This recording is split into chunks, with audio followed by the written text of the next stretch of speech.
il est souffrant, il a des problèmes de santé, il ne peut pas être parmi nous.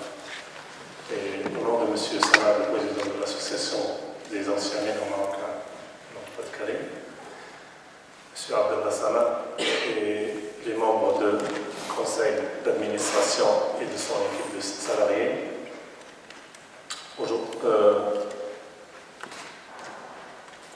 je vous remercie toutes et tous pour votre présence, pour la présentation du second livre de l'association de la tête baissée à la conquête de la dignité, histoire de la MNE. Je tiens à remercier la ville de Douai et Monsieur le maire, représenté aujourd'hui par Madame Marie de Lacan, adjointe au maire, pour nous avoir permis d'organiser cet événement dans cette magnifique salle. N'oublions pas, nous remercions en particulier l'accès par son leur soutien ce projet, comme d'autres n'auraient pas voir le jour. N'oublions pas non plus les phares qui, une nouvelle fois, nous a accompagnés dans cette démarche de mémoire au service des droits. Je profite aussi de cette séance pour remercier l'ensemble de nos partenaires militants et sympathisants qui nous permettent encore 20 ans après de continuer nos luttes sur l'égalité des droits entre les hommes à travers l'exemple des mineurs marocains du Nord de l'Afrique. Je vous remercie tous pour votre attention et je passe la parole à l'adjointe au maire, Madame Marie de Lacan. Eh bien, bonjour à tous. Et au nom de Monsieur Jacques Verdier, effectivement, je suis très heureuse de vous accueillir dans cette magnifique salle Robert de Douai. C'est toujours une grande fierté pour moi d'accueillir des invités dans cette salle. Je vous remercie de me donner la parole.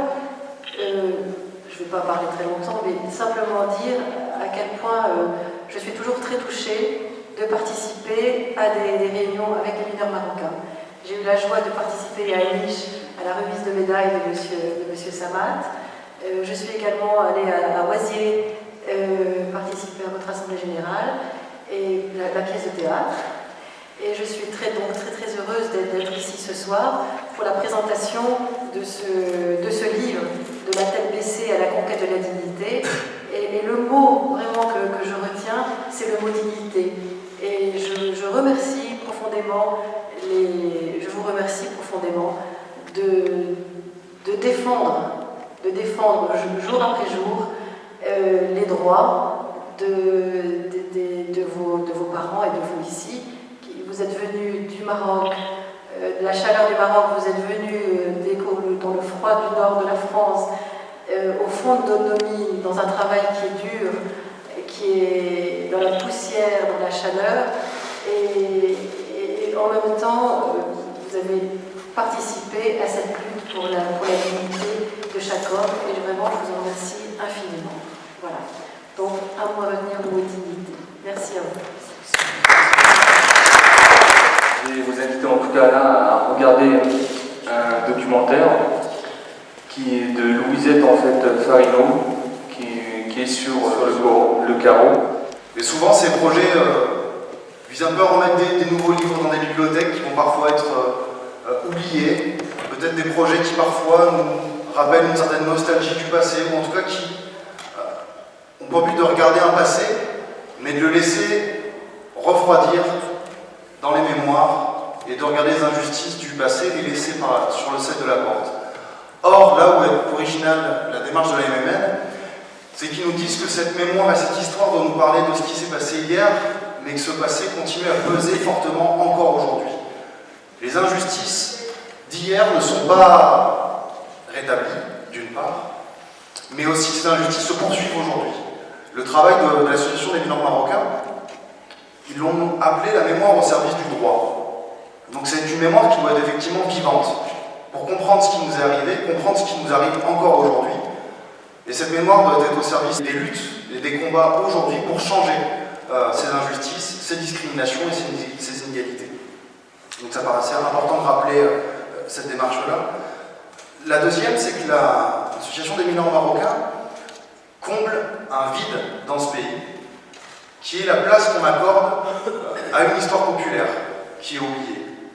L'histoire des dominés, l'histoire des immigrés, l'histoire des ouvriers. Allez raconter cette histoire, avec tout le respect que je peux avoir pour le musée des mines de Loire, par exemple. Ce musée, mine de rien, même s'il y a des anciens mineurs qui ont participé à l'écriture de cette histoire, elle reste tout de même une histoire du point de vue des dominants, une histoire officielle, une histoire lisse, propre, qui a pour but peut-être de neutraliser aussi les combats et les injustices vécues par un certain nombre d'habitants du bassin minier encore aujourd'hui. Et là, les mineurs marocains de la MMN proposent un autre type d'histoire, une histoire vécue par celle d'en bas, racontée par celle d'en bas, et c'est là où effectivement c'est une démarche d'une contribution extrêmement importante, on le verra après, qui n'est pas importante seulement pour les mineurs marocains, mais nous le verrons pour l'ensemble de la société française en réalité, quelles que soient nos origines. Petit point sur la question de comment s'est passé ce projet. Assez difficilement pour moi et Saïd, à vrai dire. Nous avons réalisé un certain nombre d'entretiens pour pouvoir réaliser ce projet. Nous avons fouillé dans les archives de l'Association des mineurs marocains. Nous avons réalisé des cafés mémoire, des cafés collectifs. Nous avons fortement discuté. Alors si je dis que ça s'est passé de manière un petit peu difficile, évidemment je le dis avec le sourire.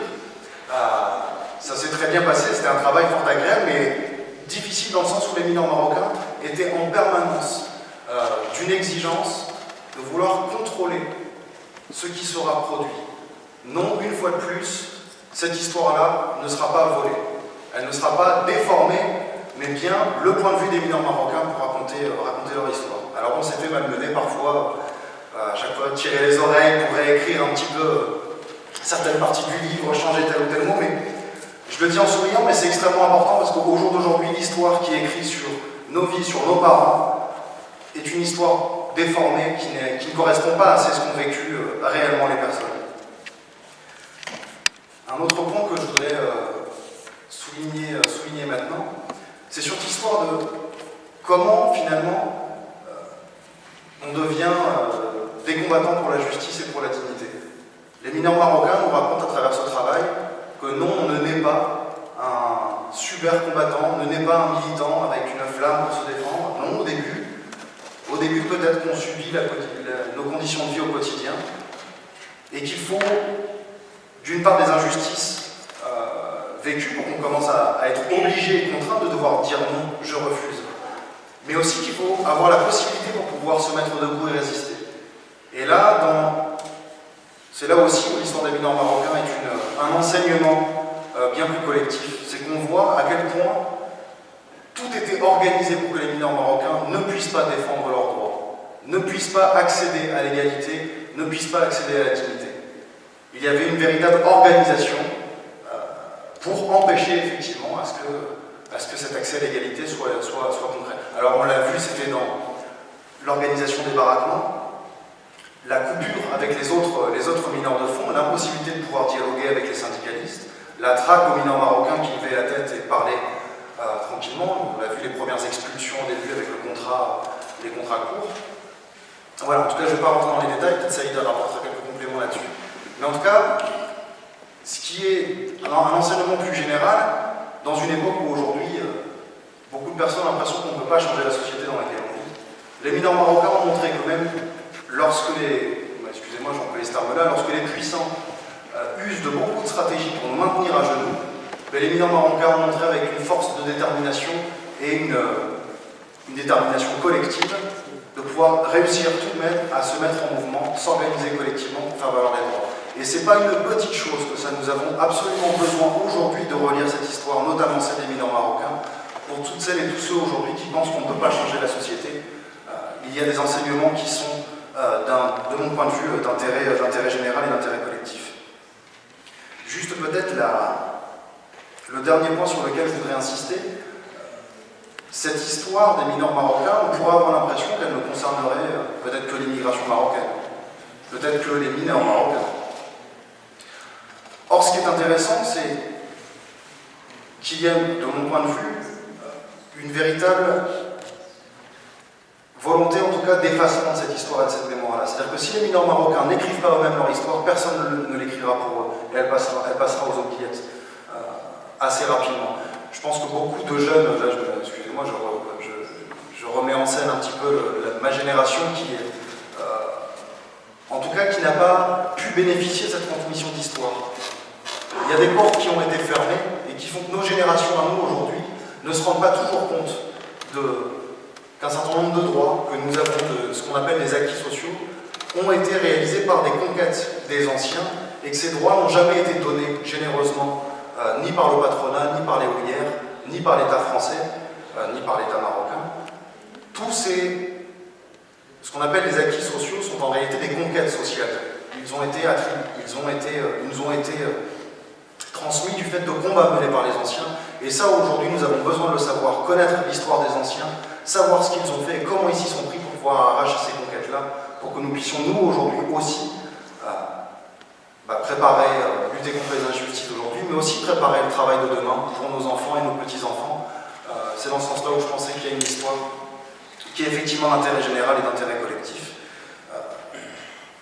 Je pense que peut-être dans un contexte où aujourd'hui on était sur la lutte sur la question des retraites, là où les mineurs marocains ont occupé encore il n'y a pas très longtemps le siège de la NGDM, je pense que la société française aurait besoin aussi aujourd'hui de regarder ces luttes, de regarder tous ces combats, de voir comment les mineurs marocains ont aussi, les immigrés d'ailleurs d'une manière plus générale, ont aussi servi aux puissants de véritables laboratoires pour commencer au détricotage progressif du recul des droits de l'ensemble de la société.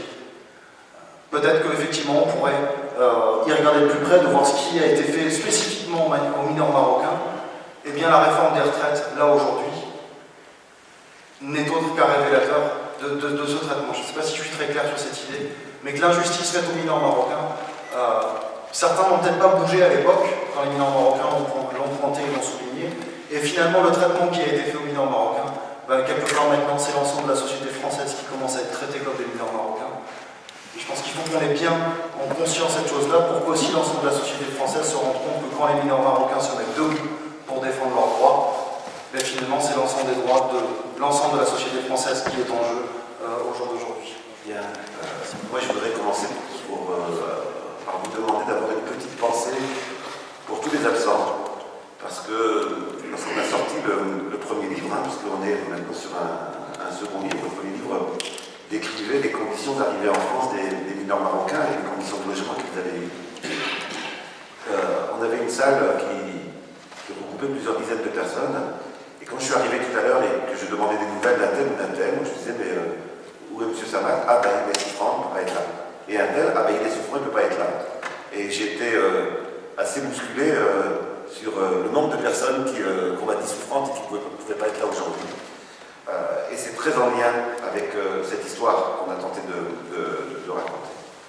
La seconde chose que je voudrais dire en introduction, c'est qu'on a longtemps hésité sur le titre de l'ouvrage, avec une première proposition qui était sur le début du titre.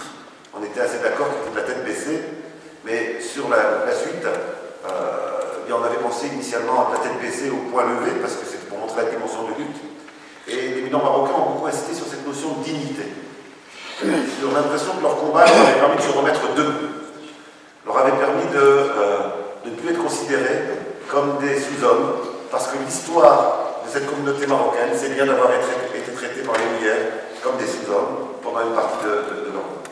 Alors, quelle leçon tirer de cette mémoire? Vous lirez le livre, on va pas tout vous dire, sinon vous ne l'achèterez pas. Il y a quelques éléments de repère quand même sur ce que l'on peut retirer. La première chose, elle est liée à la tête baissée. Ce n'est pas par absence de courage que les mineurs marocains, leur arrivée en France, étaient contraints d'être dans une situation de tête baissée et l'avaient intériorisé. Le livre, le premier comme le deuxième, raconte de manière détaillée comment, par le système des contrats, par le système de l'intimidation, par le système de la peur, par le système de la méconnaissance des lois françaises, etc., comment tout était construit pour qu'une catégorie du monde du travail trouve normal, ou en tout cas ne se révolte pas contre le fait qu'elle n'ait pas l'égalité avec l'autre. La première leçon que je tirerai, c'est donc qu'en réalité, ces mineurs marocains ont vécu sur le territoire français bien après les indépendances, un traitement colonial. Autrement dit, le traitement colonial ne s'est pas arrêté géographiquement au pays d'origine et il ne s'est pas arrêté historiquement aux indépendances. Ce que montre cette histoire, c'est celle d'une réduction des hommes à une force de travail sans odeur, sans saveur, sans famille, sans enfants, etc. Ils ont été regardés comme étant de la force de travail brute, comme s'ils n'avaient pas des besoins comme tout être humain, comme s'ils n'avaient pas de famille, comme s'ils n'avaient pas d'enfants. Quand on regarde comment a été conçu leur arrivée en termes de logement, comment a été conçue ensuite l'idée d'avoir des contrats qui les obligeaient de rentrer, etc. Tout ça on les a découpés de ce qui fait l'humanité, tout ce qui nous entoure, les besoins, pour ne prendre en compte que la force de travail que l'on pouvait utiliser au fond de la vie. Seconde dimension qui m'amène à dire que c'était un vrai traitement colonial sur le territoire français, bien après les indépendances, eh bien c'est qu'il y avait juridiquement un statut inégal avec les autres mineurs, alors même qu'ils faisaient un travail égal aux autres, si ce n'est plus dur que les autres. On le voit d'ailleurs. Si j'ai parlé des personnes qui étaient en souffrance, ça n'est pas pour rien. Les statistiques qui sortent sur l'état de santé, on commence à avoir quelques statistiques, encore à mon avis sous-estimées parce qu'on ne prend en compte que les nationalités, or certains d'entre eux sont devenus français, eh bien indiquent un écart de 9 ans d'espérance de vie à profession égale dans le monde ouvrier, entre ceux qui viennent, ceux qui sont de nationalité étrangère et ceux qui sont français. Ça reflète tout simplement les secteurs d'activité, ça reflète également la dureté du travail qui était là. Ça n'est pas rien. Au moment où il y a eu débat pour allonger la retraite de 2 ans, de savoir qu'il y a 8 ans, 9 ans d'espérance de vie en moins. Troisième élément qui explique pourquoi ce mot dignité était important, eh bien c'est que cette histoire est aussi l'histoire d'un parquage, je dis bien d'un parquage géographique et d'un parquage d'habitat. Bien sûr, toutes les immigrations du passé ont connu les baraquements, mais il y a eu pour la gestion des baraquements de ces mineurs marocains une attention particulière avec une volonté de les couper du reste du monde du travail, des syndicats, des associations, de tous ceux qui pouvaient, avec eux, bien leur faire ouvrir les yeux sur leur traitement exceptionnel, leur traitement à part, etc. Autre dimension, toujours sur cette première leçon du traitement colonial, eh bien c'est que aujourd'hui nous sommes dans une période où les profits dominent le monde. Eh bien cette histoire des mineurs marocains, je suis d'accord avec Jessie sur le fait qu'elle nous donne des leçons à nous tous, que l'on soit mineur ou pas mineur, issu d'immigration ou non, elle nous montre jusqu'où la domination peut aller lorsqu'il n'y a pas de mobilisation, de révolte, etc. Et enfin, dernière dimension, eh bien, ce traitement colonial, c'était aussi celui d'un isolement par rapport aux syndicats en particulier. J'en parlais juste avant. Seconde leçon. Abordons maintenant la question de la conquête de la dignité. Comment ont-ils fait? Quelles leçons tirer? Qu'est-ce qui peut intéresser les jeunes d'aujourd'hui, par exemple, au travers de cette histoire? Eh bien, c'est tout simplement, dans leur lutte, ce qu'ils ont imposé, c'est d'abord de sortir de l'invisibilité.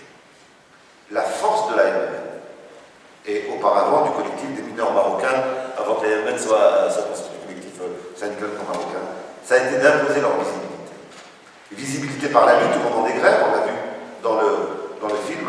N'oublions pas que ça faisait de nombreuses années qu'ils étaient déjà là, de nombreuses années que d'autres organisations auraient pu percevoir, prendre conscience de ce traitement inégal. Il a fallu qu'ils bloquent les mines, il a fallu qu'en masse ils apparaissent pour qu'effectivement commence une prise en compte par d'autres de cette question-là.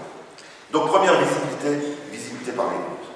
Seconde visibilité, une fois la mine fermée, que faire par rapport à des inégalités qui perdurent? Que faire par rapport à toute cette angoisse des mineurs qui maintenant ne vont plus au fond de la mine mais qui se retrouvent avec des problèmes de droit qui ne sont pas versés, avec des formulaires administratifs qu'on ne comprend pas, etc. Il n'y a pas eu un grand projet associatif initialement. Il y a eu des besoins concrets, d'êtres humains concrets qui venaient taper à la porte de qui? Des militants qui avaient dirigé la lutte syndicale et qui les avaient repérés. Et effectivement, c'est ça qui les a amenés à vouloir poursuivre le travail du syndicat, puisqu'ils étaient plus dans l'entreprise par autre chose.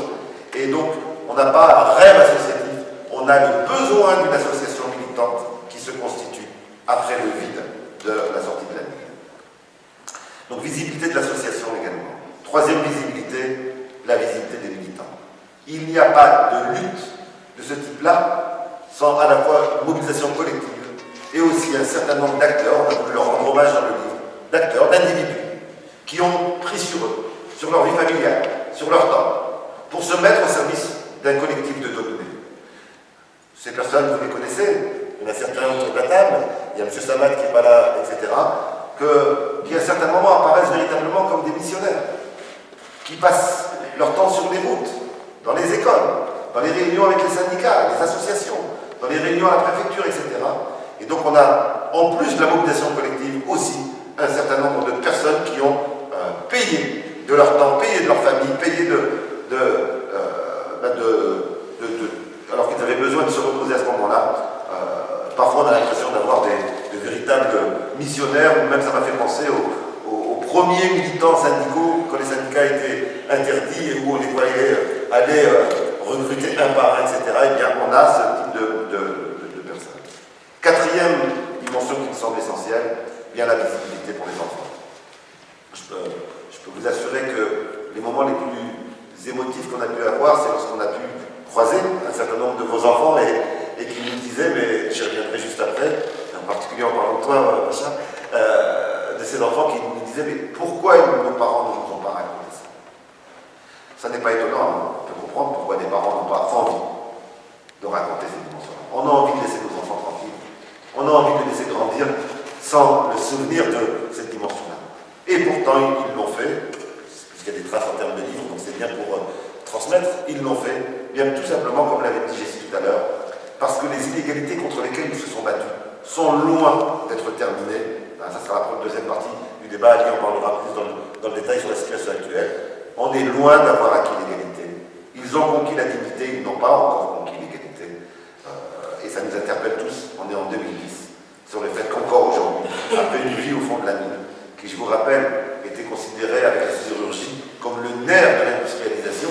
Autrement dit, on disait, un pays, dans les années 50, 60, 70 même, un pays qui n'a pas de sidérurgie et de mine est un pays qui a du mal à s'industrialiser. Eh bien, pour beaucoup, c'était des immigrés en général et pour notre région, les mineurs marocains en particulier. L'autre leçon qui me semble essentielle, la troisième leçon qui me semble essentielle pour comprendre les succès de la MMN, ce n'est pas parce qu'ils ont été plus intelligents que d'autres, même s'ils sont très intelligents, ce n'est pas pour cela, c'est qu'ils ont très vite compris eh bien, que l'autonomie de leur regroupement, l'autonomie de leur identité collective, elle était essentielle. Alors ils l'ont perçu très vite. Ils l'ont d'abord perçu au sein alors même qu'ils étaient encore mineurs, quand ils menaient les premiers, ces deux grandes luttes, lorsqu'ils ont mené les deux grandes luttes, pourquoi? Bien parce qu'un certain nombre d'entre eux étaient syndiqués, mais que la question du Nord marocain n'était pas la préoccupation première des syndicats. Il a fallu que eux se mettent en mouvement, que eux s'imposent, pour qu'effectivement commence au sein des syndicats la prise en compte de l'importance de cette lutte. Et ça n'a pas été simple, le livre raconte bien justement les difficultés pour que les syndicats ouvriers, pourtant, et les Nord-Marocains sont des ouvriers, pour que les syndicats ouvriers prennent en compte cette partie de la classe ouvrière qui était les Nord-Marocains. Autonomie ensuite, en termes de financement. Ils créent une association et ils se retrouvent devant le labyrinthe administratif, le labyrinthe illisible. Lorsque l'on veut demander, alors il faut se remettre dans la situation de l'époque, ceci dit, c'est pas complètement terminé, on a l'impression que les administrations, les institutions financières, etc., qui sont censées accompagner l'association, sont faites pour des Bac plus 4 ou des Bac plus 5, et que, si je me souviens des dossiers, vos premiers dossiers du Fonds d'action sociale, heureusement qu'ils ont pu trouver des alliés à l'extérieur, et en particulier, si je ne me trompe pas de souvenir, la TMF en particulier, et Joseph Breton, pour qu'effectivement les choses puissent se faire. Avec, à chaque fois, la crainte, même si elle a été variable d'une période à l'autre, d'être instrumentalisée. Là aussi, pour pouvoir être financé, il faut entrer dans les lignes des financeurs tous les 2 ans, tous les 3 ans, etc. Mais pour les mineurs marocains, dans leur association, les questions qu'ils posaient, elles ne variaient pas tous les 2 ans et 3 ans. Depuis le début, les questions de l'égalité, de l'accueil des personnes à qui on dénie des droits, les questions de l'égalité, depuis le début, c'est le même combat qui est mené. Et pourtant, une fois, il va falloir la faire rentrer avec un vocabulaire sur la citoyenneté, parce que c'est ça qui est mis comme ligne. 2 ans plus tard, il va falloir le faire avec un vocabulaire sur la mémoire. Et donc, on est obligé de tricher et de faire rentrer dans les lignes prédéfinies ces questions-là. Et donc, mettons-nous dans la tête qu'effectivement, eh bien, pour l'association des mineurs marocains, ben, c'était un vrai casse-tête. Et à certains moments, effectivement, eh bien, il y avait du découragement. Autonomie également sur la question des revendications. S'il n'y avait pas eu autonomie, eh bien, on aurait eu comme dans notre lutte des personnes qui auraient demandé « Ah oui, mais là c'est trop dur comme action ». Sauf que, qu'est-ce qui a pu faire avancer ce nombre de choses? Ça a été des moments où, après avoir discuté, après avoir négocié, après avoir essayé de faire comprendre leur situation, ils ont dit « Ça suffit, maintenant, on va mettre des tentes et on occupe.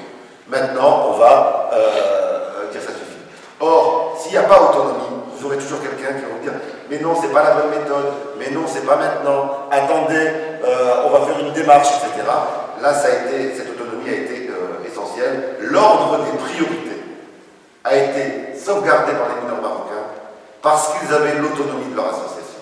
Sinon, eh bien, ils auraient eu, comme dans d'autres endroits, un ordre des priorités qui n'aurait pas été le leur. Quatrième dimension que je voulais souligner, eh bien, c'est, ici on a parlé rapidement, l'importance du savoir populaire. Ça fait près de 20 ans que je travaille sur l'immigration. J'ai produit un certain nombre de livres là-dessus, j'ai produit des tracts, j'ai participé à des mobilisations, etc.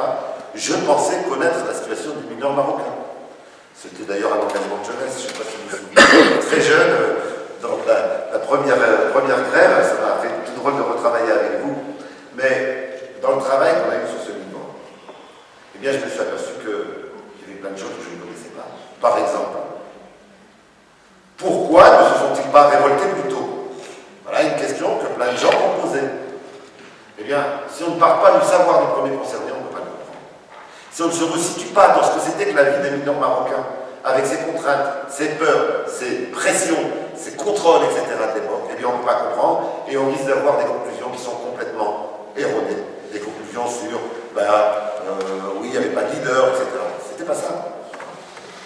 Et ça, quelle que soit la qualité de la personne qui écrit, si elle ne s'appuie pas sur le savoir des premiers concernés, si on ne part pas du savoir populaire, eh bien, on est à côté de la plaque, quelle que soit notre volonté. Et ça, moi, j'ai beaucoup appris sur les contraintes qui étaient les leurs à l'époque, sur le processus de prise de conscience, sur les peurs et les craintes, et comment c'est progressivement que ces peurs et ces craintes se sont soulevées.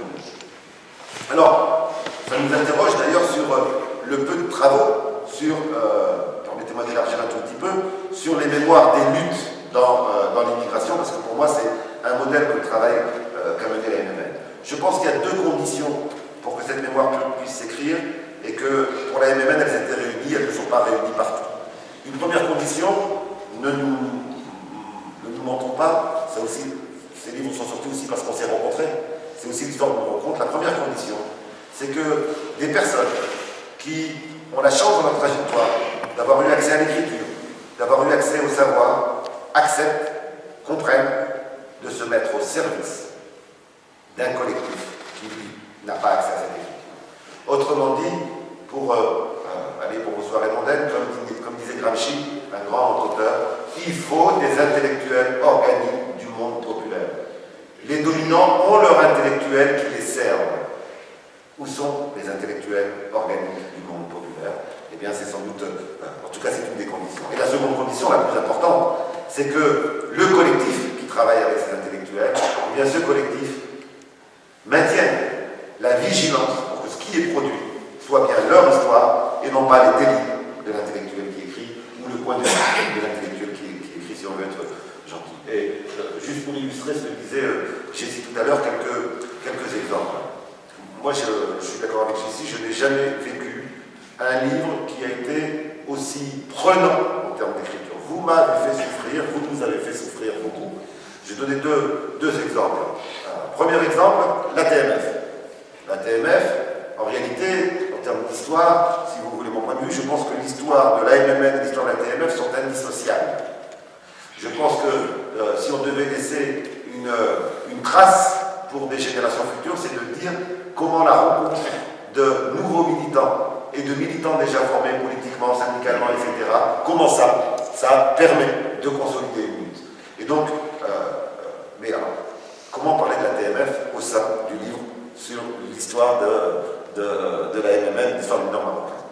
On a donc écouté le groupe Mémoire, on a passé du temps, et on a donc rendu un texte qui était ce qui nous semblait être le lien AMMN ATMF. Et là, on nous a dit, ah, c'est vrai, il n'y a rien de faux, mais là on a l'impression que c'est la TMF qui a tout fait. Donc on est reparti, on a réécrit. Ah non. Et là, vraiment, on va dire, ah non, là on ne voit pas assez l'apport de la TMF. On a dû réécrire une troisième fois, une quatrième fois. La même chose sur les syndicats. Comment décrire le rapport des mineurs marocains, dont de nombreux étaient syndiqués, avec le syndicat? Donc première écriture, après avoir discuté longuement, des heures et des heures, première écriture. Ah non, là on a l'impression que les syndicats nous ont tout de suite soutenus et qu'ils nous ont soutenus complètement. C'est pas vrai, il a fallu se battre. Bon, on réécrit.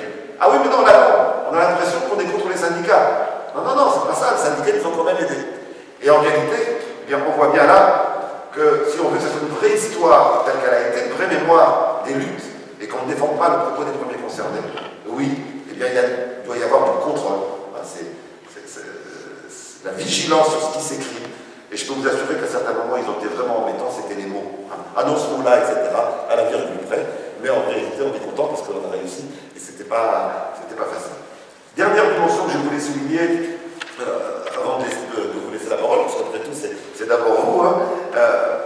Je voudrais raconter une anecdote qui m'a beaucoup marqué, je ne sais pas si tu t'en souviens, Bachar, dans un autre cadre, qui est un travail que je mène toujours sur les mémoires populaires, et là, en l'occurrence, c'était la mémoire ouvrière, avec un centre social, qui est le social de Condé-sur-Escaut, et où on travaille sur cette mémoire ouvrière qui donc pas seulement issue de l'immigration.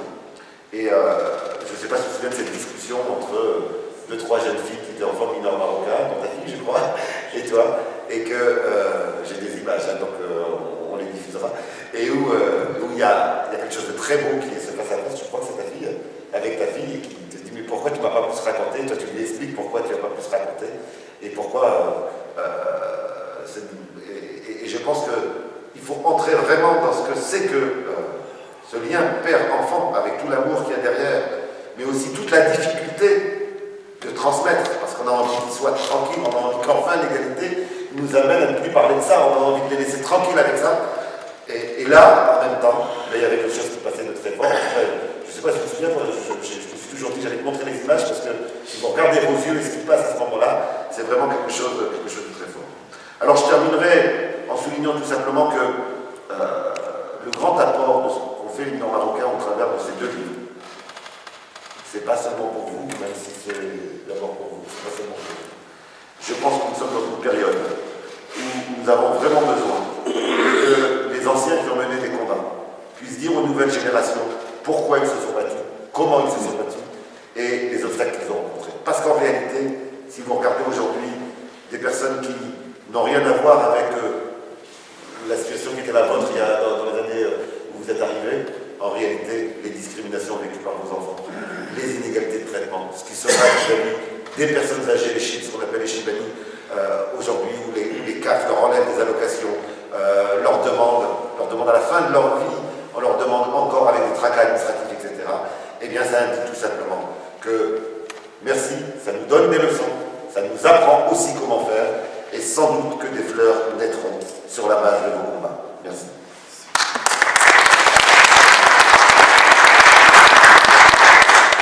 Bonsoir, Zénira Moustapha, je suis petit-fils et fils de mineurs maghrébins. Moi j'ai peut-être une de vos réponses, notamment dans la transmission d'héritage, dans la transmission de leur histoire. Ce sont des hommes qui ont tout lâché, qui sont venus ici en France, qui ont des schémas qui sont différents des schémas européens, C'est-à-dire que on était sur des modèles patriarcals, donc le papa se doit d'être solide, d'être présent, de pas laisser tomber une larme devant ses enfants. Il se doit d'être quelqu'un de très fort. Et même s'ils ne l'ont pas dit de vive voix, il nous le disait de façon différente. Dire qu'il fallait faire le jardin pour pouvoir manger, il fallait peut-être faire un peu d'élevage de poules ou de moutons pour pouvoir aussi subvenir à nos besoins. Il fallait se débrouiller pour que les gamins puissent avoir des vêtements chauds l'hiver. Il fallait faire en sorte que la cheminée soit tout le temps allumée aussi, qu'il y ait du feu avec du charbon et avec du bois. Et ils nous ont fait cet héritage. Alors, ils ne l'ont pas dit avec des mots, parce que ça paraissait sans doute compliqué. D'ailleurs, mon père, qui était il y a 2 ans, je ne connais pas son histoire, mais il m'a laissé des émotions, notamment sur des statures, sur la manière dont il procédait, quoi. Et je vous dis, et cet héritage-là, aujourd'hui, nous, on a du mal un peu à le verbaliser aussi. C'est-à-dire qu'on est peut-être aussi une génération qui subit différemment, mais qui subit différemment. C'est-à-dire que nous, aujourd'hui, l'histoire de nos parents, ça nous hante, ça nous fait mal au ventre, et on a l'impression que ça n'évolue pas, quoi. Moi, qui est une enfant, qui est une fille de 10 ans, ma fille me pose la question il n'y a pas très longtemps, papa, je suis une arabe ou je suis une française? Alors après tout ce qu'a fait son grand-père, son père et son père, elle se pose encore la question à la 3e, 4e génération. Et je me dis, à quel moment aujourd'hui, on va prendre tout ça en considération et on va nous considérer comme des citoyens à part entière, comme des êtres humains à part entière, sans souffrir 2 fois plus, sans peiner 2 fois plus. Et je dis, cet héritage, nous aussi on l'a un petit peu à notre niveau. Effectivement, on a peut-être un peu moins de souffrance, mais on l'a aussi, quoi. Donc ça peut être une des réponses ou une des pistes à exploiter éventuellement. Ce que tu soulignes, c'est quelque chose qui est confirmé. Moi, par d'autres travaux que j'ai menés, par exemple, je pense qu'on peut bien comprendre au comportement, à l'attitude, aux révoltes des jeunes issus de l'immigration postcoloniale, et en particulier maghrébine, si on ne prend pas en compte cet héritage. Et cet héritage, je le résumerai de la manière suivante, c'est un rapport exacerbé au droit et à la justice. Et ça, c'est quelque chose qui est important parce que ça ne se traduit pas forcément politiquement. Quand politiquement il y a un cadre qui permet d'exprimer, on peut le comprendre, mais pour beaucoup de jeunes, il n'y a pas de cadre qui permet d'exprimer, donc ça se transmet dans des colères, etc. Et ça, moi, je souris souvent quand je travaille avec des enseignants et qui me disent oui, mais quand même, on a repéré que certains jeunes issus de l'immigration, dès qu'on leur dit quelque chose, c'est toute l'histoire. L'injustice, même minime, va apparaître comme étant la reproduction de l'histoire, et donc elle est recyclée. Et donc je pense que c'est important de l'avoir en tête. Il y a une transmission qui n'est pas verbale, qui est une transmission du rapport à la justice, au droit, à l'égalité, etc. La seconde chose, j'ai bien aimé quand tu parlais de schémas différents, mais ce n'est pas seulement des schémas différents qui seraient liés à la culture. C'est des schémas différents qui sont liés à ce qui était vécu. Et les enfants n'ont pas forcément vécu la même chose que leurs parents. Je voudrais juste donner un exemple qui est très significatif, qu'on a vu dans le travail sur le livre.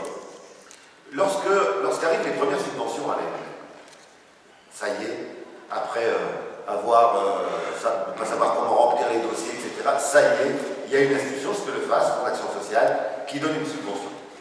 Et plusieurs militants de la MNL se retrouvent à aller à Paris pour une réunion, et à ce moment-là, la voiture est prise à la fourrière. La voiture est emmenée à la fourrière. Donc ils récupèrent leur voiture et se posent la question, qui va payer? Et là, on a 2 réactions. On a une première réaction qui est pas étonnante, qui est la réaction du rapport à l'argent dans les collectifs de solidarité. Donc ils disent, on va prendre sur l'argent de l'association pour payer la fourrière. Puisque les expériences qu'avaient les personnes, c'était les caisses de la grève, c'était les caisses de grève, c'était les collectes pour quand il y avait un décès, les collectes pour la mosquée, donc c'était une collecte communautaire. Et donc, le premier réflexe, c'est de dire on prend sur la subvention. Hein, tout ça pour dire que ceux qui vont diaboliser ça se trompent. C'est complètement respectable, c'est un mode d'approche. Et puis il y avait d'autres membres de l'association, quelques-uns, qui disaient mais non, il va falloir qu'on justifie. Donc on ne peut pas dire que c'est pour la fourrière. Et donc là, on a une tension au sein de l'association. Qu'est-ce qui s'est passé là? On avait l'opposition entre 2 schémas différents qui étaient à l'intérieur de l'association. Et on a plein d'exemples de ce type-là. Je pense d'ailleurs que ce livre, on devrait le rendre obligatoire pour toutes les institutions qui auraient à travailler avec des primo-migrants, avec des regroupements de primo-migrants, avec des collectifs de primo-migrants, sur les exigences que l'on donne sans prendre en compte, effectivement, qui sont ces personnes et comment elles sont organisées. Quant à la question de ta fille, oui, si elle te pose la question arabe ou français, ça souligne bien qu'on n'a pas encore gagné.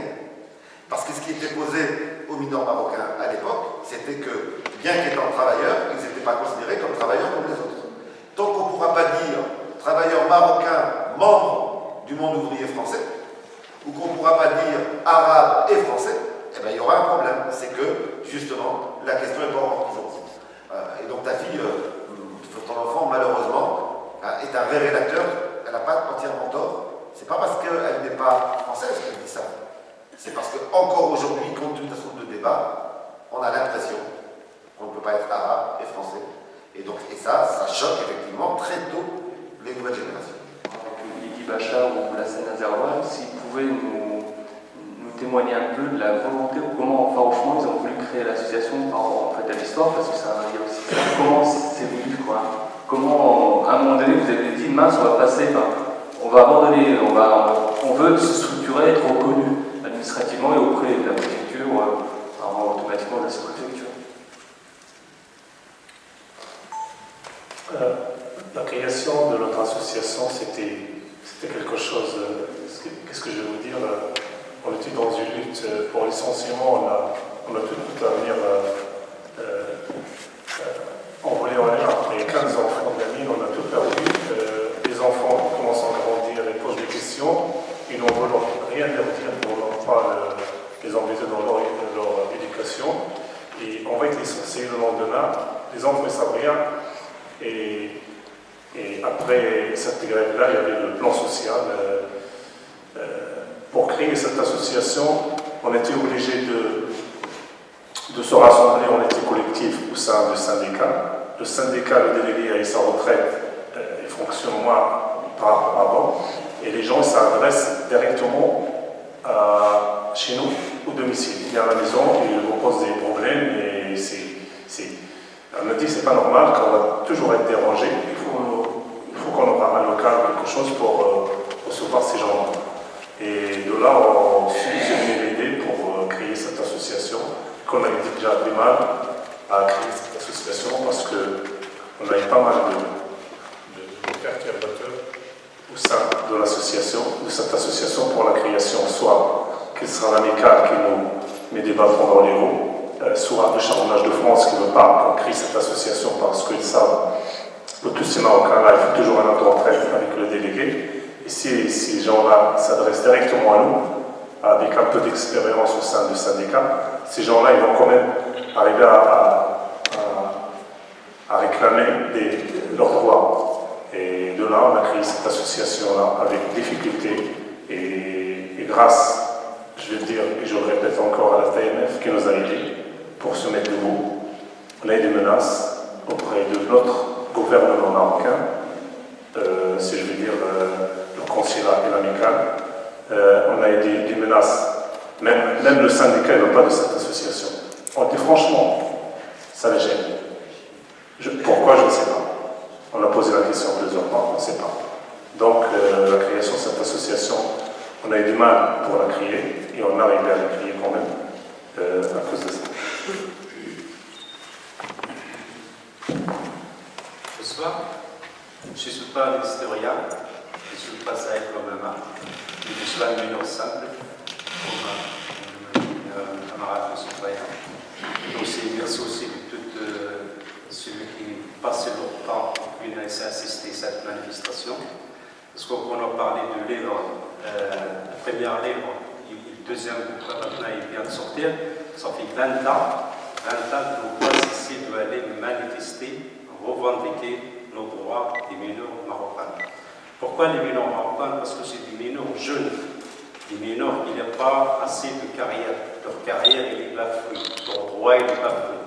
Nous aujourd'hui, on se trouve auprès d'hommes, le problème de logement, le problème des avantages en nature, le problème de vieillissant, on a maintenant commencé à être étagé. Il y a beaucoup de problèmes, beaucoup de revendications encore à mettre en avant, mais on voudrait vous laisser quelques traces, comme si vous voilà qui vient de sortir, pour dire pourquoi on est là. On n'est pas tombé du ciel, on y a raison, il y a une cause pourquoi on est ici aujourd'hui. Mais on est des mineurs d'hier, Aujourd'hui, on est bras le micro pour nous voir déjà personnalité, aussi déjà qu'ils ont la chance pour étudier, qu'il aller à l'école. Mais non, on n'a pas de chance d'aller à l'école, on est quand même finir de travailler parce qu'on a besoin de travailler. On a besoin de travailler aussi, mais aussi il y a des droits, il y a des devoirs, il y a des droits. Donc notre droit, il est bafoué, c'est une injustice. Donc maintenant, merci aussi de toutes qui sont approchés de cette association. Aussi, celui qui nourrit l'association, comme l'AXI, comme le conseil régional, aussi pour un peu espérer, aussi voir, aussi revendiquer des choses qui ont été manquées par rapport à notre droit. Donc, on a des autres mineurs qui souffrent aujourd'hui par la silicose. Il y a aussi des mineurs qui sont rentrés chez eux aujourd'hui. Ils n'ont rien, ils n'ont pas de soins, ne sont pas surpayés. Aussi, il y a des mineurs aussi ici, même ici maintenant, et qu'ils n'ont pas le droit complètement. Donc, on est revendique, donc on continue à abattre, à demander nos droits, et aussi, aujourd'hui qu'on est là, et demain aussi, pour aller faire avancer notre revendication, notre problème. Donc voilà, c'est la fin aujourd'hui pour nous. Merci. Bonjour, moi c'est Jamel Foukir, je suis pareil un fils d'un mineur et aussi accessoirement j'aide aussi des associations à promouvoir entre guillemets leur lutte, dernièrement la MMN. Donc moi ma question elle est assez simple. Je pense que le président de l'OAM, c'est ça, voilà. On a tous, en tant que jeunes, on a tous été visiter l'OAM, ça fait partie du cursus plus ou moins scolaire, mais dans ce cursus-là, on n'a pas senti, comment dire ça, la lutte comment je peux dire ça, on n'a pas senti les différentes luttes qu'il y a pu avoir au sein des mines, pour les droits des Marocains ou d'autres nationalités aussi qui ont eu à avoir des problèmes comme ça. Et la seule question l'une des questions que je voulais vous poser, après les enseignements que vous tirez du livre, est-ce que vous avez des propositions qui vont compléter les visites à l'OAR et aussi qui vont donner des idées aux politiques, que ce soit des politiques au point de vue local, dans un premier temps forcément, puisque la cause elle est connue, mais elle est dure à avaler, puisque c'est une remise en question totale. C'est ce qu'on peut, du moins, on peut s'apercevoir que c'est une remise totale, et en plus de ça, c'est aussi un combat du futur, puisque nous, en tant que jeunes, c'est une difficulté qu'on rencontre maintenant. Tout ce qui a été votre problématique dans les années 60, 70, 80 seront les problématiques de 2010, 2020, 2030. Est-ce que la question, pour synthétiser, est-ce que ce livre, je n'ai pas encore lu le livre, mais je vais lire avec plaisir, ne résume pas, ou va donner plutôt des outils et aussi va faire travailler des idées pour qu'on puisse avancer, sur cette question-là. Merci beaucoup. Ne demandons pas trop au livre, c'est déjà énorme ce qu'ils ont fait, qui était de retracer une tranche de mémoire collective de lutte et une tranche de mémoire collective d'organisation. Donc c'est déjà énorme, parce que c'est rien que ces deux dimensions-là, elles nous permettent de regarder l'avenir. Il y aura de nouvelles luttes et il y aura besoin d'organisations associatives, syndicales, etc. Et qu'il y a des leçons à tirer. L'objectif du livre n'était pas de faire des propositions. Par contre, dans le travail de la MMN, il y a déjà une série de propositions, puisqu'ils ont un cahier de revendications, ils sont encore en lutte. Ali en parlera après pour dire la situation d'aujourd'hui. Donc, en ce qui concerne l'héritage de l'inégalité, par rapport aux mineurs marocains, il y a déjà un certain nombre de choses. La lutte est loin d'être terminée. La preuve, c'est qu'ils ont dû, à leur âge, se remettre en mouvement et se remettre en lutte il y a quelques temps. concerne une institution comme le WARD, mais pas que le WARD, d'autres institutions pouvant exister là-dessus, il y a une vraie difficulté de méthode collective. Personne ne peut dire qu'il sait comment faire. Il y a une vraie difficulté qui est que quand on veut parler de quelque chose qui est à la fois aussi uni et aussi hétérogène, je dis les deux choses différentes que le monde ouvrier, eh bien toute la difficulté elle est de réussir à montrer ce qu'il y a d'unitaire et ce qu'il y a de spécifique. Et ça, c'est un travail qu'il faut mener en permanence. Ce que je pense moi, c'est qu'il faut faire attention que la présentation de l'histoire du monde ouvrier, c'est pour ça que c'est pas que le WARD, c'est vraiment tous ceux qui s'intéressent à l'histoire du monde ouvrier, il faut faire attention de ne pas le présenter comme étant une histoire homogène. Il y a eu à la fois des souffrances communes et à la fois des points sur lesquels il y avait des choses particulières. Je pense qu'on a besoin autant de voir ce qu'il y a de commun et d'unitaire dans l'épreuve vécue que ce qu'il y avait de particulier et de spécifique. Et donc je pense que dans la relation des deux. Sur les outils, j'espère que des gens comme vous s'empareront de ce livre pour le traduire par rapport à la situation d'aujourd'hui et par rapport aux réalités de notre génération. Mais encore une fois, l'objectif de ce travail n'était pas de déboucher sur des propositions pour toute la société. Il voulait juste raconter, contribuer à un témoignage sur une tranche de vie. Oui, effectivement, je fais partie de l'association humaine. Donc la question que j'ai envie de poser, c'est quand on resitue le combat de nos compatriotes historiquement, on était encore dans les 30 Glorieuses, ou tout au moins à la fin des 30 Glorieuses. Il y avait un énorme espoir de s'en sortir économiquement, de ramasser un petit pécule et puis peut-être de rentrer au pays. Moi, la différence que je vois aussi aujourd'hui par rapport à la démobilisation de nos enfants, parce qu'ils n'ont pas cette niaque de lutter, je trouve qu'ils sont apathiques. Est-ce que c'est pas le contexte économique qui est désespérant, qui font qu'ils n'ont plus d'espoir finalement, parce que même s'ils se battent, économiquement, c'est râpé, avec les délocalisations, avec le règne du profit. Est-ce que c'est pas ça qui fait que finalement ils baissent les bras et qu'ils n'ont pas envie de lutter? Je me suis toujours posé cette question-là en disant, bon sang, ils disent toujours, mais il faut se révolter, il faut bouger, mais il n'y en a aucun qui bouge, personne ne bouge. Pourquoi ne bouge-t-il pas? Merci. Si je peux me permettre, je vais rebondir parce que ça fait une belle transition. Parce que là, je vais replacer un peu un cadre juste à la fermeture des mines pour replacer juste un paradoxe, une contradiction de traitement des mineurs marocains. Il y a eu en fait des gens qui, à la fermeture des mines, concours de circonstances, sont retraités. Ils ont fait là une démarche personnelle, parfois retraite anticipée, de demander en fait le rachat des avantages à la nature, qui est de bénéficier en tout cas d'un droit que tout mineur peut réclamer, pour pouvoir en fait investir dans l'achat d'une maison.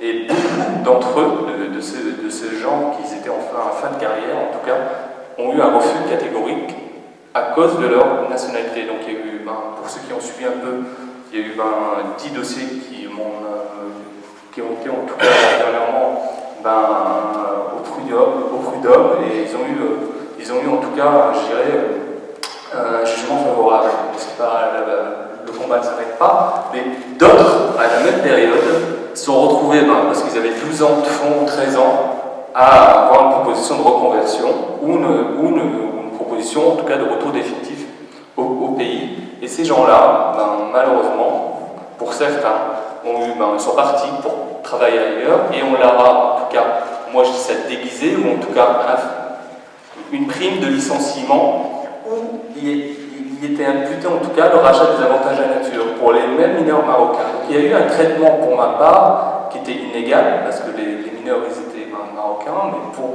une raison non valable, en tout cas un traitement différent. Donc, et là, je tire le chapeau en tout cas au livre pour la loi au service du droit et à l'égalité de traitement des mineurs, quels qu'ils soient. Et les mineurs marocains se revendiquent mineurs comme mineurs anciennement polonais ou français.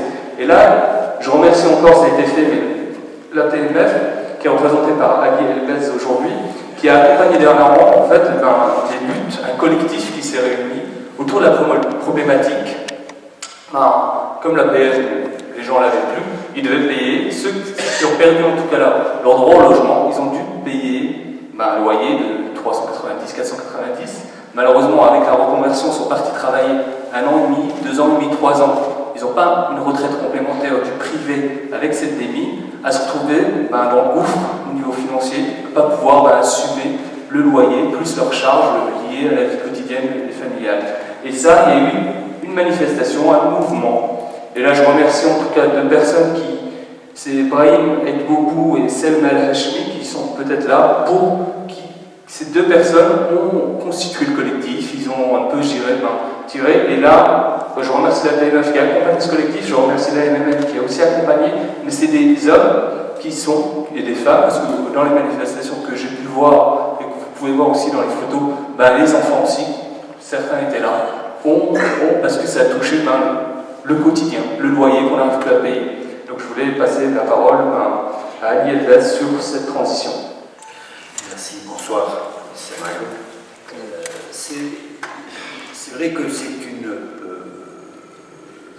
lutte, je dirais, qui je sais pas moi, à un moment de l'histoire, en 80, une lutte pour le statut. En 87, c'était une lutte pour renégocier les accords qui ont été faits entre l'ambassade et les charbonnages. Donc 87, pareil. Là, en 2010, on revient encore à une autre forme de lutte. Il y a un seul, je dirais, fil rouge qui relie tout ça, ce sont les inégalités. Tout à l'heure, Saïd il a bien parlé sur la question de l'égalité de traitement. C'est l'axe, je dirais, central qu'on ne veut toujours pas nous reconnaître. On est toujours considéré comme des étrangers et donc on est soumis à un traitement qui est inégal. Là, on le dit nous dans plusieurs écrits, on dit avec le plan social, c'était une arnaque. Pourquoi c'était une arnaque? Pour la simple raison, c'est qu'il ne faut pas oublier, c'était 2 mois de grève. C'était des pressions de la part du charbonnage, de la part des consulats, la fatigue, y compris les syndicats, on ne peut pas dire qu'ils étaient à fond la caisse. Mais, bon, je dirais quelques-uns, mais c'était pas la majorité qui les compris.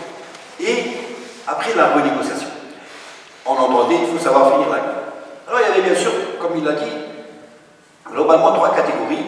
Les personnes qui voulaient rentrer chez eux, on leur accordait une petite prime qu'on appelait les avantages en nature. Les personnes qui voulaient partir en reconversion, pareil, ça fait gonfler le truc. Et les personnes qui sont passées ici, bon bien sûr, ceux-là, ils ne peuvent pas obtenir les avantages en nature. Alors, on parlera particulièrement de cette dernière catégorie. Et en même temps, en parallèle, la MMN, avec 10 personnes qui se bagarraient, d'autres personnes les reconverties sont là-bas. La MMN leur a dit, écoutez, c'est simple, il faut que vous vous organisez. Cette question d'autonomie dont parle Saïd, c'est ça aussi. C'est pas seulement la MMN qui va vous défendre, non, il faut que vous vous défendez vous-même. Il faut que vous vous organisez vous-même. Et donc, il y avait plusieurs réunions avec les anciens reconvertis, qui tous disent, voilà, la reconversion a été un échec, on ne savait pas, on ne pensait pas que c'était le rachat de nos avantages en nature, maintenant on paie des loyers très très lourds, on n'a plus d'APL parce qu'on nous a dit, par un jeu de micmac, écoutez, c'est pas grave si c'est pas le charbonnage, c'est l'APL qui va payer votre loyer à vie. Sauf que quand les enfants ils ont grandi, ben, l'APL elle a disparu. Et donc, des forts loyers. Donc il y a eu, je dirais, comme toute démarche normale, des écrits à la NGDM, je n'ignore pas, bien sûr, pas de réponse. Je dirais, c'est le mépris qu'ont les mineurs d'une façon générale, enfin que les administrations ont pour les mineurs. Alors il y avait, je me rappelle d'une réunion dans laquelle on avait fait un écrit, on disait à la NGDM, voilà, il faut que vous soyez dans cette réunion-là pour nous dire quelle est votre réponse par rapport à notre misère, à notre souffrance. Je crois que c'était le 29 mars, je crois. Ils n'ont pas répondu. Les mineurs, et ça je peux vous le dire, ce n'est pas la TMF, ce n'est pas la MMN, les mineurs, les reconvertis, ont décidé de faire l'occupation. On décidé de faire l'occupation, bien sûr, en tant qu'ATMF, en tant qu'MMN, on apporte le soutien. Parce qu'on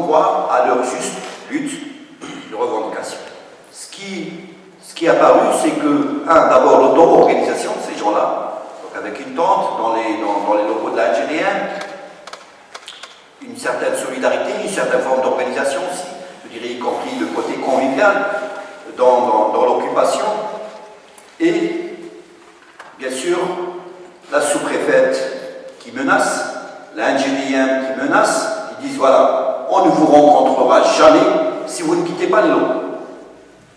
Les mineurs disent pas de conditionnalité, on veut vous rencontrer, mais pour l'instant on occupe.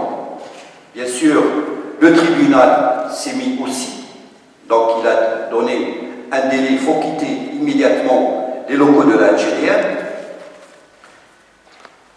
Et on a fait la première manifestation. La deuxième manifestation, à Liévin et après à Lens. On a rencontré, pareil, les maires députés. Et là, la préfecture et la NGDM souhaitaient rencontrer les mineurs. Vous pouvez discuter, d'abord on vous rencontre, et après on discute, est-ce qu'on quitte ou on ne quitte pas. Je crois que ça c'est une question de dignité.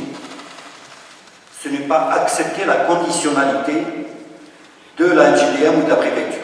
D'abord quitter, après on discute. Non. On discute et après on quitte. C'était une question de, je dirais, de dignité. On est parti, on a discuté. Alors, ils ont dit, bon voilà, c'est simple. Il y a combien de reconvertis? Bon, les dossiers qu'il y avait à la main, globalement, autour de 130. Bon, il y en a une quarantaine qui se sont rajoutés. On va essayer de les examiner parce que vous nous dites une chose, nous on sait une chose. La deuxième chose, ils nous ont dit voilà, les charbonnages, ce n'est plus nous. C'est la NGDM, nous c'est juste une association nationale de garantie des droits des mineurs. Nous faisons un petit boulot qui est celui de garantir les droits des mineurs. Nous ne sommes pas les charbonnages parce que nous ne sommes pas prêts à renégocier ces accords. La troisième chose, on leur a dit bon voilà, il y a la question des expulsions, parce que des menaces d'expulsion, avec aussi tout ça, qu'est-ce qu'on fait? Alors là-dessus, pareil, il y a eu le gel des expulsions. Donc on gèle les expulsions, pour l'instant pas d'expulsion. Il y a eu un médiateur qui est l'ancien syndicaliste qui a signé des accords en 87.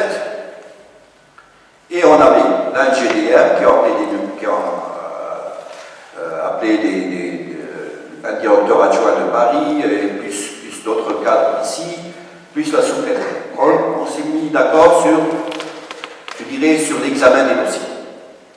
Sur l'examen de dossiers, on peut dire que, suite à une série de réunions, toujours bien sûr avec les mineurs, présents et à chaque fois, on négociait leur présence, non, ceci, cela.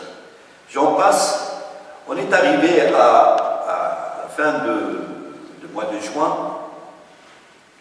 je dirais à des conclusions dans lesquelles globalement, sur 160 dossiers comme ça de mémoire, il y a eu, ils reconnaissent qu'il y a une vingtaine de personnes qui vont être, je dirais, réintégrées dans leur droit. Globalement, qui vont avoir le droit au charbon et au logement. 18 personnes qui, globalement, ils ont oublié de leur donner une prime à la retraite.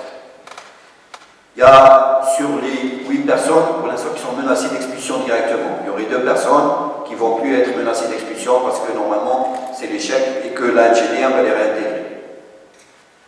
Pour les autres, considère qu'il y en a certains, leur conversion a été une réussite. Pour d'autres, ils ont choisi le commerce. Pour l'instant, ça c'était, je dirais, c'était leur conclusion, leur étude du cas par cas. Nous, on a procédé autrement. On a dit, bon, voilà, d'accord, ce que vous nous avez dit, nous, on va le vérifier. On a commencé par convoquer des groupes par thématique. Par exemple, il y a une vingtaine de personnes, ils nous ont dit, écoutez, ces 20 personnes-là, on ne sait même pas leur dossier, ils ont tous leurs droits. Juste en vérifiant sur 8 personnes, on a trouvé qu'il y avait 4 déjà qui n'avaient pas le droit ni au chômage, ni au charbon. On a vu que des personnes qui à aucun moment ne sont parties volontairement, mais qui ont été licenciées de fait. Pourquoi? Parce qu'il y avait beaucoup de mineurs qui ne voulaient ni la reconversion et qui n'avaient pas, je dirais, les années correspondantes pour partir en pré-retraite. Et ils ne voulaient pas de retour. Donc, le charbonnage, ils ont licencié, je dirais, d'abus. Donc, nous avons toute une série, je dirais, d'abus. Comme ça, d'abord, on se pose des questions s'ils ont retrouvé une vingtaine de personnes qui n'avaient même pas travaillé un an, pourquoi ils ne les ont pas réintégrés depuis longtemps? Parce que si on considère juste que 2 000 €, je dirais le coût du charbonnage, la prime du charbonnage et du logement, c'est 2 000 € par an. Si on les multiplie juste par 20 ans, ça fait une belle somme. Ça fait dans les 40 000 €.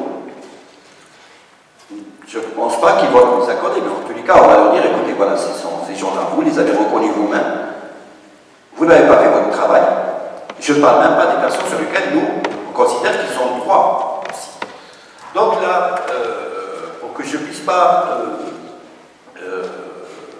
vous embêter avec le cas par cas, parce qu'il y a des catégories de personnes qui sont dans ces situations-là, ce qui apparaît dans cette lutte-là, c'est que, la détermination des mineurs.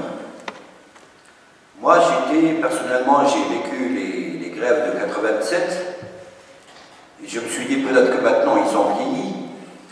Ben, j'ai retrouvé la même fougue, la même jeunesse, le même dynamisme, même si tous, on a pris 20 ans depuis, mais il y avait toujours la même rage, parce que c'était une question d'injustice. Ce qui était encore plus beau à voir par rapport à 87, c'est dans les deux manifestations, vous voyez les épouses, on voyait les enfants qui eux aussi prenaient la rue. Ça, je crois que c'est le capital. C'est une revendication collective. La deuxième chose, sur le plan de la solidarité, il y avait une solidarité qui m'a touché, moi, personnellement, beaucoup, c'est celle des maires des petites localités. Beaucoup de maires sont venus apporter leur soutien d'une façon, je dirais presque tous les jours, on les voyait à l'NGB1, qui maire de petites villes.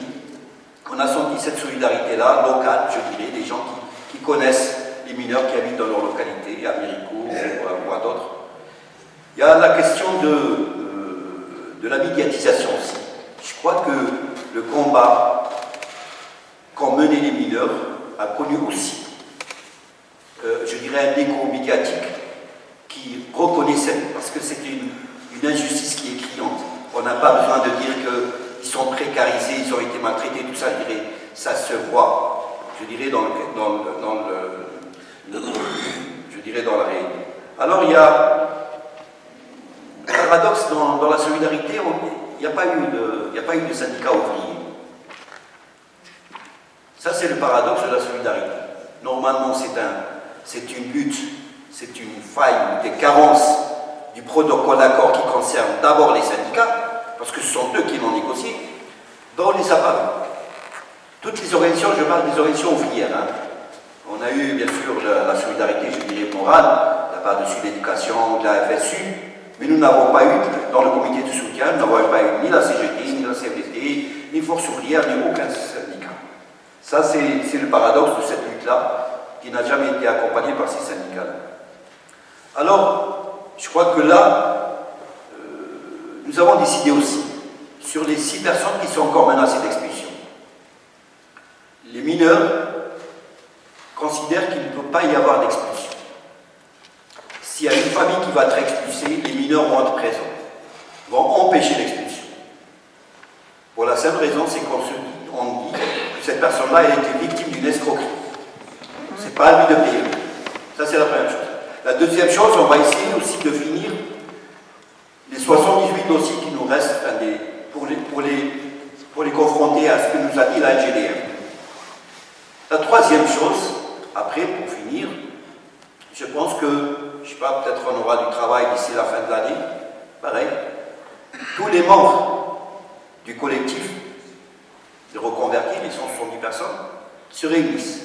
Parce que ça aussi, la question du cas par cas, elle est difficile.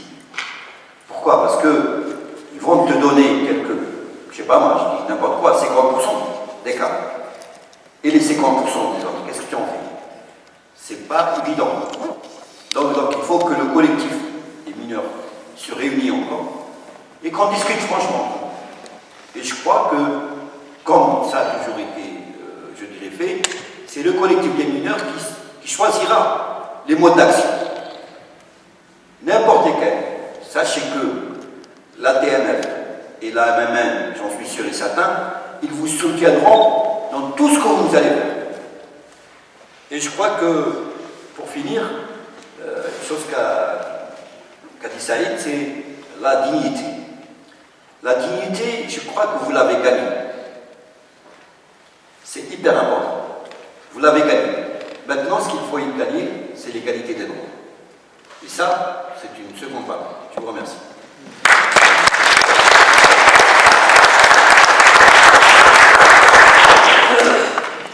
Je te remercie, Ali, ainsi que Saïd, ainsi que Bachar, ainsi que Azadouane, ainsi que Jessie. Je voulais juste remercier encore, et si possible, Fadela, elle a promis une parole. Est-ce qu'elle peut juste dire, je sais c'est pas évident, elle est en retard, juste avant de passer en fait au revers de l'amitié, tous ensemble, pour pouvoir en fait continuer à échanger. Merci beaucoup.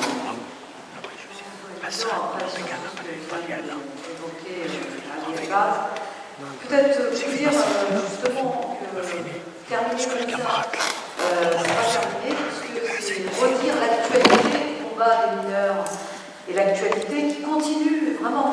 C'est-à-dire que ça vient souligner le fait que quand on travaille sur la mémoire et celle des mineurs que vous venez d'écrire à travers ce deuxième ouvrage, c'est pas pour passer, tourner une page, c'est aussi pour nourrir les pages du futur, du présent et du futur, et c'est ça qui est important d'ailleurs, le travail qui est fait aujourd'hui à travers cet ouvrage qui est le deuxième, et toutes les rencontres que vous organisez sont aussi, donnent des idées ailleurs dans d'autres régions de France, où certains, par exemple à Marseille, ont eu l'idée, suite à la rencontre qui s'est tenue l'année dernière sur les luttes de l'immigration, ici, à Dochy, eh bien, organise des rencontres aujourd'hui qui permettent justement d'échanger, de converger aussi, de faire se rassembler aussi des militants de la dignité. C'est en tout cas ce qui transgresse très clairement à la fois du bled au coron et de ce dernier ouvrage. Juste vous dire que je l'avais déjà dit à la sortie du dernier ouvrage à Lens, mais dire que le FAS a été cité, le FAS a changé de nom entre-temps, mais Saïd l'a bien dit, et c'est important de le dire surtout en ce moment, que l'association des mineurs marocains a trouvé aussi des alliés qui étaient des alliés non pas qui étaient des alliés de l'intérieur, mais des alliés de l'extérieur, dans la reconnaissance de l'objet qui était celui de militantisme de l'association des mineurs marocains. Jusqu'au bout, en tout cas, on a accompagné, c'était pas moi, c'était d'autres avant, aujourd'hui c'est nous et l'équipe, mais on continue à accompagner parce que, encore une fois, c'est inscrire cette démarche-là et vraiment dans un présent pour nourrir le futur. À l'heure où on donne, la radio, la télévision, les journaux nous donnent à voir d'autres modèles de réussite, je trouve que la dignité qui est exprimée par la longévité de l'association et le combat de ces mineurs marocains et de ces anciens mineurs marocains, mais de ceux qui luttent encore aujourd'hui, cette dignité, il n'y a pas meilleur que modèle de réussite de nos parents. Voilà.